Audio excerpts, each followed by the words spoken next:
Fencing is good. Fencing is cool. Fencing makes for realistic operations. So every industry on my layout, like the real world, the prototype buildings that I model, that most of us model, do have fencing. Railroads and industries tend to be in less than ideal areas. Therefore, things need to be secure. So I'm going to show a video on how I put Alchem fencing specifically around the Sims scrap metal plant. So let's take a look.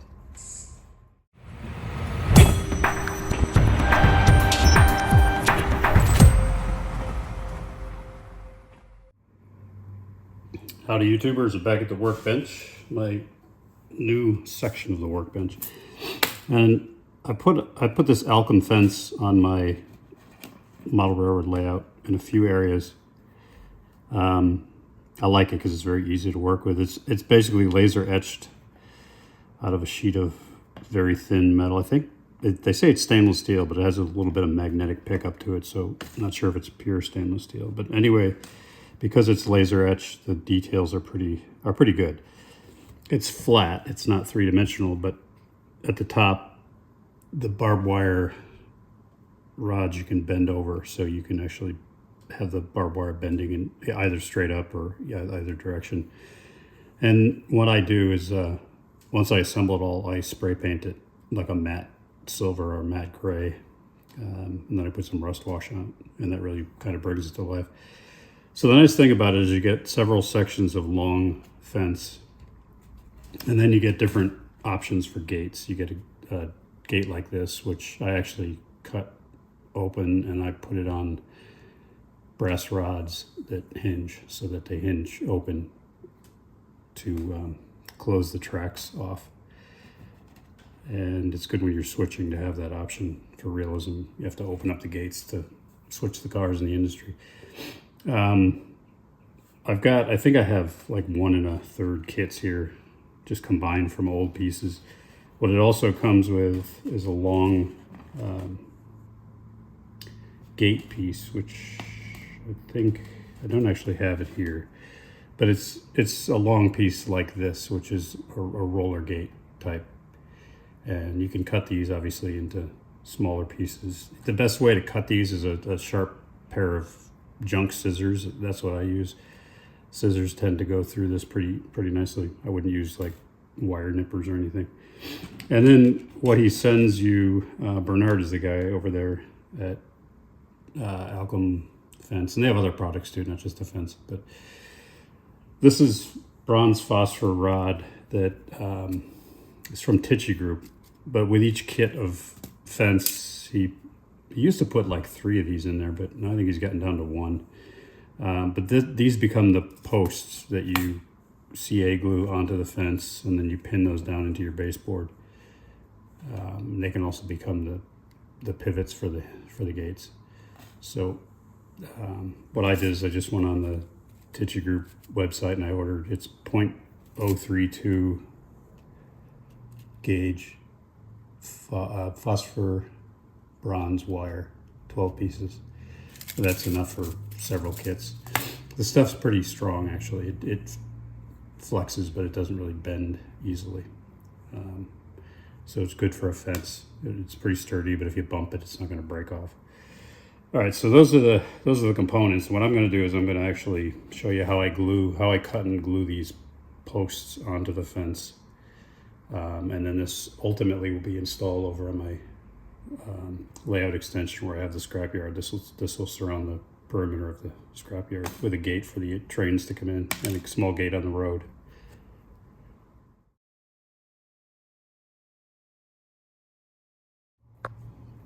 This is the sheet that it comes on, the laser cut sheet. Alchem scale models, HO scale chain link fence and gates. And I mentioned that earlier I couldn't find the long rolling gate. There it is. I haven't taken out of the. So you can see how things are in here, and you just take snips and cut them out.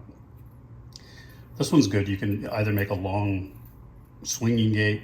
You can cut it in half, have two long swinging gates, or you can make a rolling gate, which would be, it could be a challenge to actually make it function, but you'd have to open or closed and just have it there for aesthetics. But this is where all the parts came from.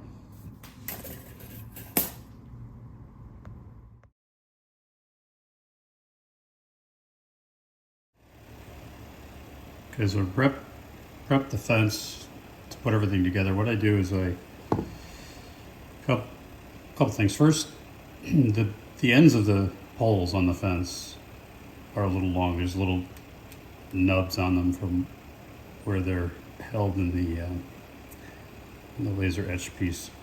So I just take my nippers here.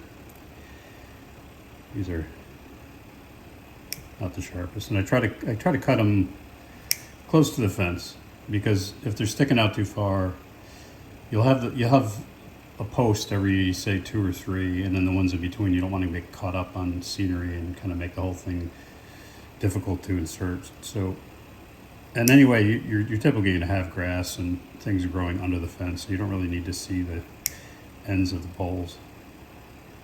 So I cut those down as much as I can, not flush with the chain link, but close to it, a little bit sticking out. There's that. On the ends, there's also little remnants. It's similar to like when you take a piece of styrene out of its what do you call it? The framing that it's in. You end up with those little pieces you have to cut off. Some on the ends there. And then sanding. Since I'm going to use CA glue, you can see, actually, I think the camera catches it, the dull spots are where I've sanded. So I just take a piece of, this is 120 grit sandpaper, and I just use my hand pressure and I sand along the pole, and that's so the CA glue has something to bite. And don't worry about the fact that you're sanding all around it, because you're going to paint the whole thing anyway.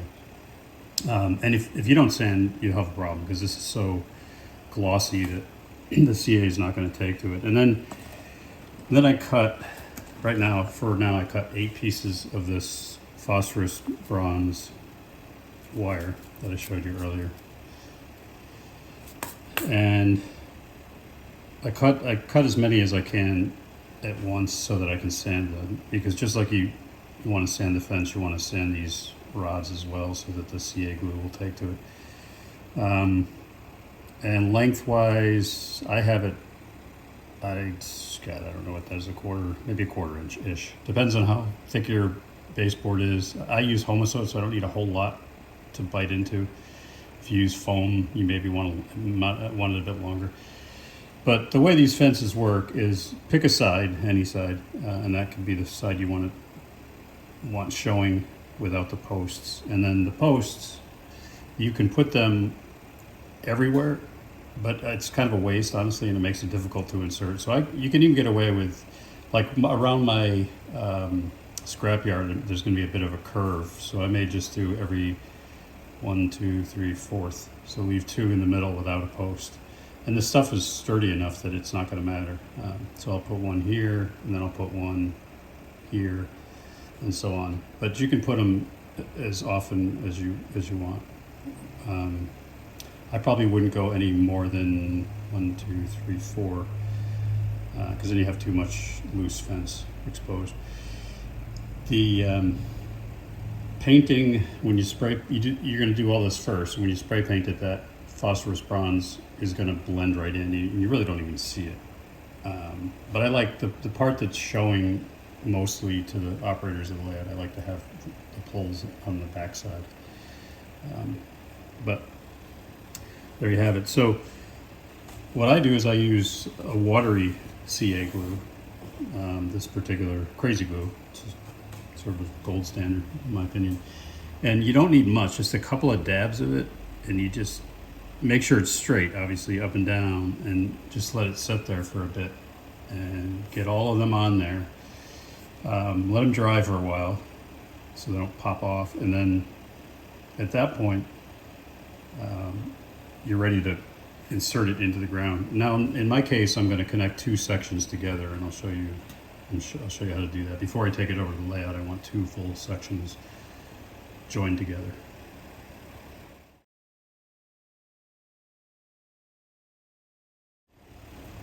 So let me show you a bit about the gluing process.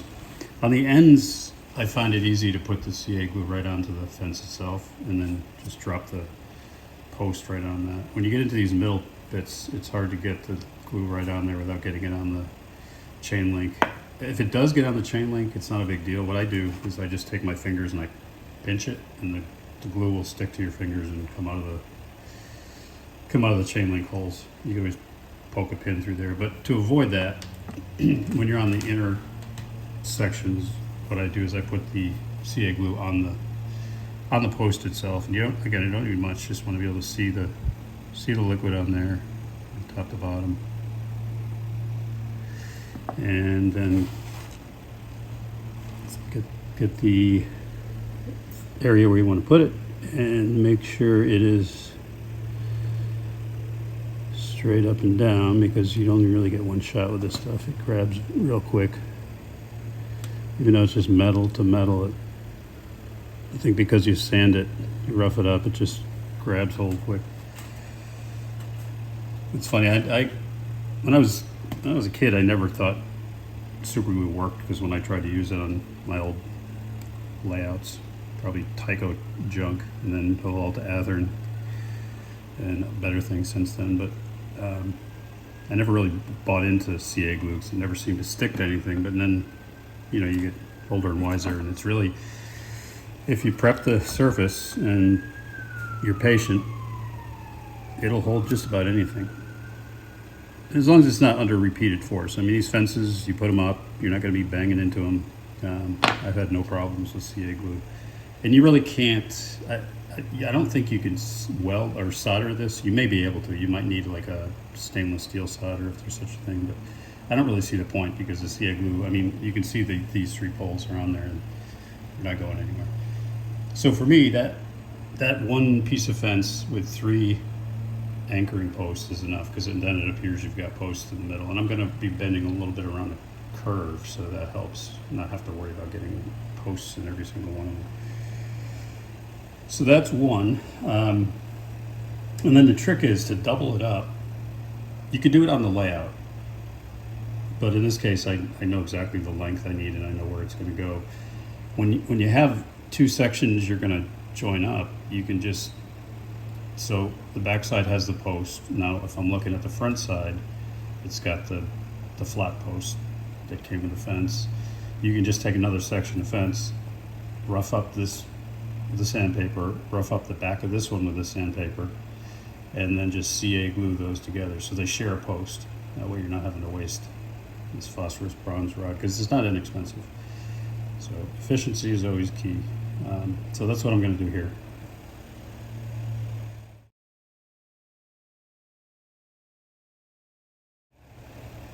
So here it is, two full lengths joined together with the posts, and they're joined here on the middle post. You really can't tell, and all the way to the end of the other post. So let's go dry fit this on the layout.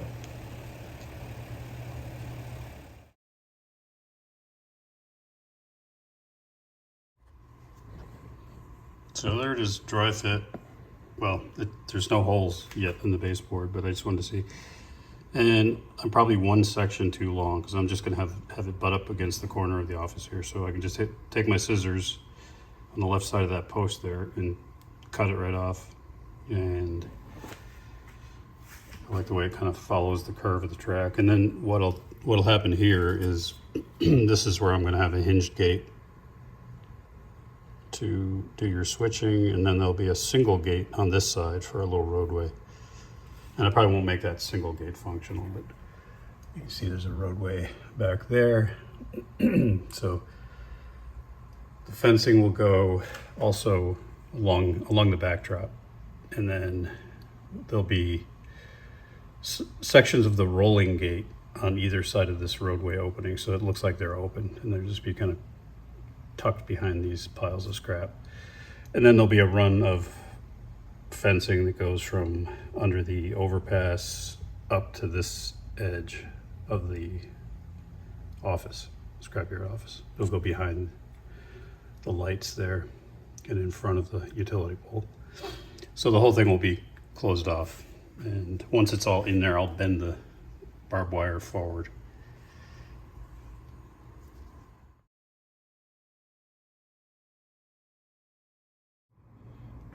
Let me show you how it cuts with scissors. And these are sharp, they're good scissors. They found their way into my hobby area, so they became mine. Then I bought my wife a new pair. But I'm cutting these little hinges off this gate, and I'll tell you why. This is a single gate that's going to go next to the double gate on the track. So the single gate for the roadway. You can see how easily it just goes right through there. If you have good sharp stainless steel scissors. Boom. So now I've got one gate, and that's going to be the gate that's next to the double gate that guards the track. This will be a single gate for the road. I may keep it open or closed, I'm not sure. But yeah, a good pair of sharp stainless steel. These are Westcotts. I'm lefty and they're right-handed scissors, and they work great. So there you go.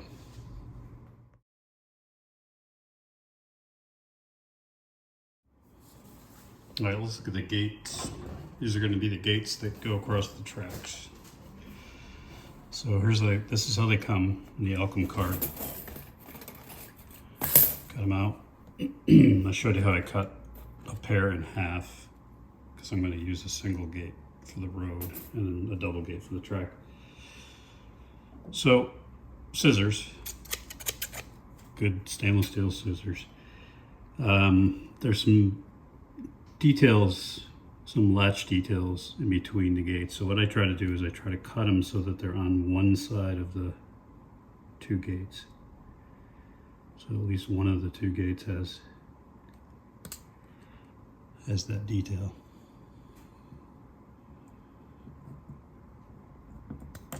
There. They have these hinges. I'm not sure if it's meant that you put those in something, but I leave those there, and then what I do is I just glue a rod there, and then that rod is going to hang down, say a 1/2 inch, because I've got 1/2 inch homosoap. That's what it's going to go into. It's the same rod that we use as fence posts. And what I use is I use then hollow brass tube that is the inner diameter is the same as the outer diameter of the fence post. So I'm going to drill into the homosoap, and I'm going to set this hollow brass tube, about 1/2 inch of it, into the homosoap, and then that fence gate with this post glued to it is going to slide right in there, and that's how it's going to hinge open and closed. Pretty straightforward. It's easy to do ish, but you've got to make sure that you got it perfectly level, you got both gates even, you have them opening on the center of the track. So I kind of loose fit it, and then once I get it exactly where I want it, I'll just drip liquid CA glue down around this tube. Make sure you don't get it in the tube, obviously, and then that sets it in place. And we'll take a look at that on the layout.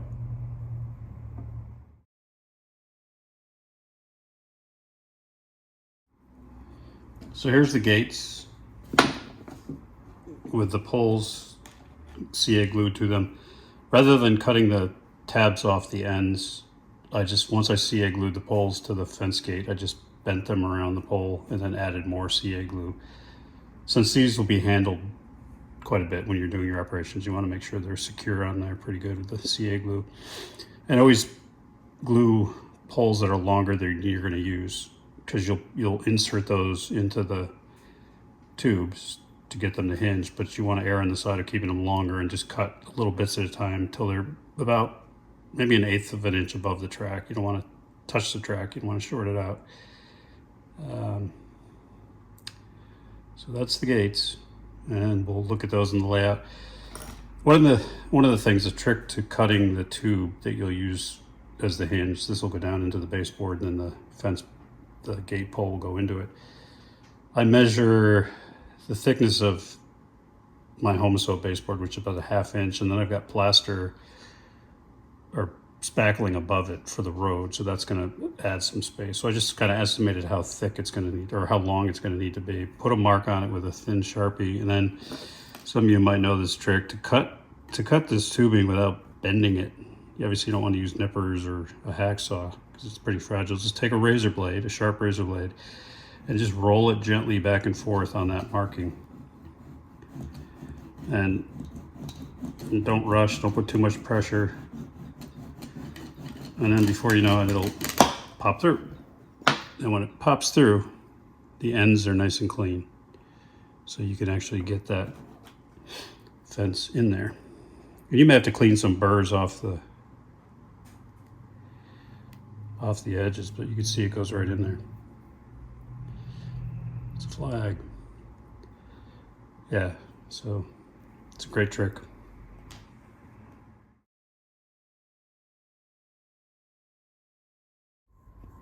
Okay, all the fencing is roughed in around the facility.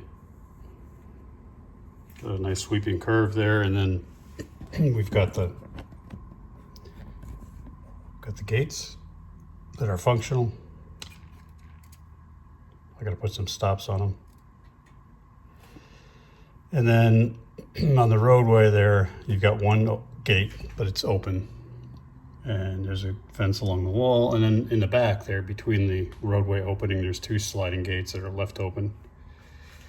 And then along the back side of the facility it starts from the underpass and then comes out. There's a little man gate back there, and then it abuts up against the corner of the office, both here and here.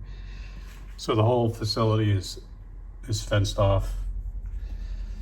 This gives it a much more industrial look. I've got to paint it, and then once I paint it, I will put it back on the layout and show it to you. Then of course you end up having to clean things up. I don't put the super glue to lock things in place until I've got it all painted, and I do one last sanity check, and then we're done. So that's up next.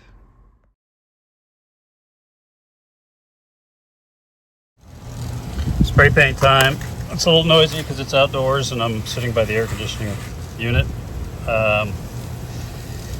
Just a rattle can of Rust-Oleum primer. Flat gray primer. Don't need an airbrush for this. Nothing esoteric. It's not terribly difficult. You just want to put that gray on there because that gives it the appearance of galvanized, aged galvanized metal, which is what you typically see in these fences. And you don't need much because you're gonna end up weathering it, adding some rust to it, maybe some black wash. But yeah, you can see the difference. That chrome shiny down to this nice flat. And because you're putting so little on, it dries almost instantly. And because I'm outside, it's nice. I don't have to worry about protective gear or making a mess.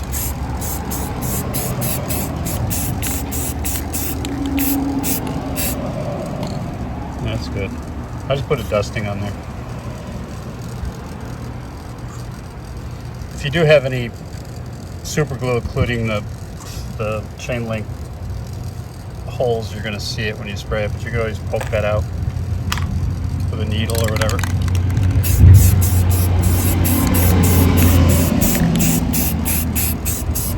Camera probably doesn't pick up well what's going on here, but there's a couple spots where I do need to get the glue out, but it's nothing like when you do, if you've ever done fence with wetting veil or wetting tool, that you get glue all over the place because you need so much of it. This Alchem fence is so easy to work with. It's not inexpensive, but most of the things in our hobby that work well and look good, or you know, get what you pay for. All right, and then the gates. On the gates, you can the gust of wind. It's going to knock everything. Oh, my foot on it. Okay. With the gates, don't worry about getting paint on the poles. That'll be part of the hinge mechanism, because you can just scrape it off pretty easy.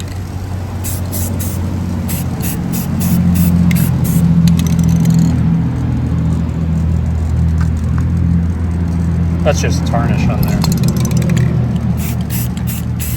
And it goes away.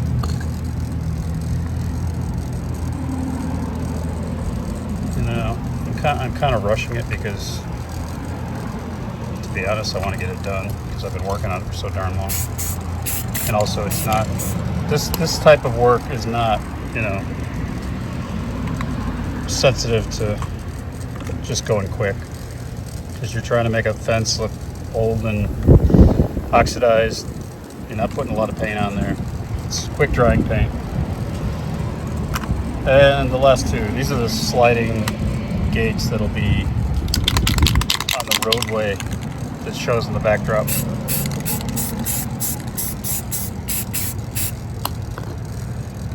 Flip them. Don't even have to let them dry, because they, you know.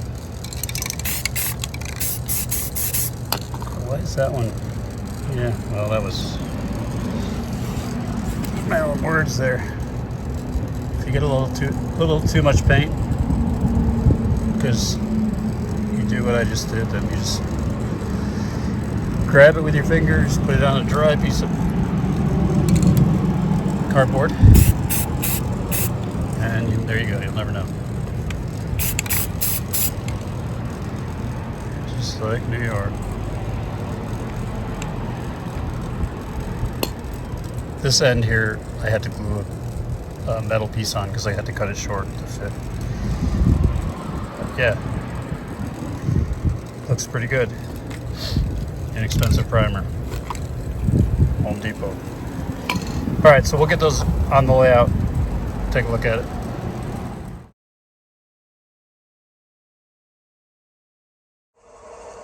Well, there it is, Sims Metal. Almost finished, but the fence is finished. That's the main project I was working on today. So there it is, painted, CA'd in place, and the gates are fully functional. Next, I'll have to do some rust washing and some black wash, and I'll put some signs on it. So we've got the two gates here for this track for switching, and I'll put some stops on the front and back so they stop open and stop when they're shut. In the back here, we have a gate for the road, which is left open. I could hinge that, but not really a point. You can see the vehicles that I've acquired for this scene. A couple of scrap piles, and the fencing in the back there. There's what looks like a rolling gate on either side of that opening.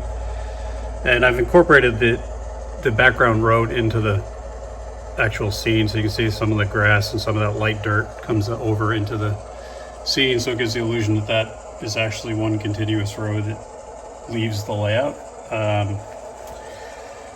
The fence along the back of the facility, and under the overpass there's a little main gate in the corner there. So the whole thing is fenced in with this Alchem fencing. So it's all painted with this gray primer, flat gray primer. Gives it that oxidized, galvanized metal look, and definitely a bit of rust and some detailing, even some powdered pigments make it look better.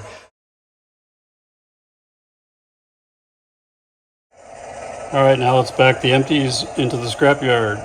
We're using PNW, even though we're on the CSX side of the layout, but it happened to be here, so here we go.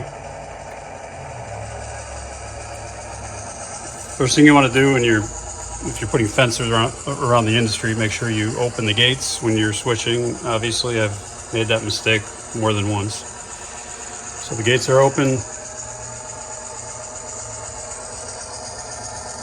And we're going to drop off 2 empties.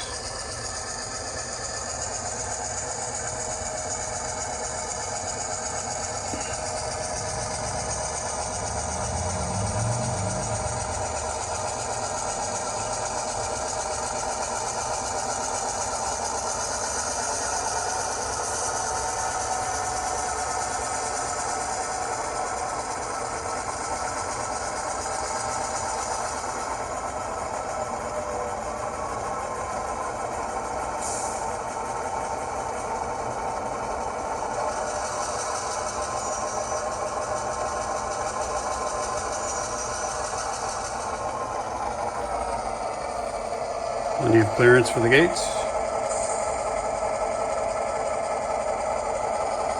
And there you have it. I hope you enjoyed it. Cheers.